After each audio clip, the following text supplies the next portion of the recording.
3月份又嚟到尾聲啦，咁意味着2026年第一季度就嚟要過去啦。喺新加坡呢個節奏咁快嘅環境入邊，好多人都開始有一種講唔出嘅壓力。依家正值 AI 時代 ，AI 咁快 ，AI 咁勁，我會唔會跟唔上啊？我會唔會被淘汰啊？咁究竟我仲有幾多競爭對手啊？其實有時候困住你嘅未必係你嘅能力，而係你嘅思路。正所謂思路決定出路，方向一旦錯咗，無論你再努力，其實都喺度原地打轉。心語牽字微斗數可以有效為你睇清你依家嘅狀況以及你嘅潛在機會，同時為你提供更適合你事業上發展嘅 options， 令你更有策略、更有規劃咁樣去做。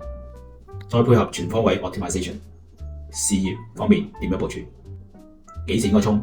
幾時應該守？人際方面應該點樣調整？如何將你自己嘅優勢發揮到最大？一步一步幫你拆解痛點，為你爭取最理想嘅 outcome。時間唔等人，有時間嘅聯絡我哋，過嚟傾傾，執順個運勢。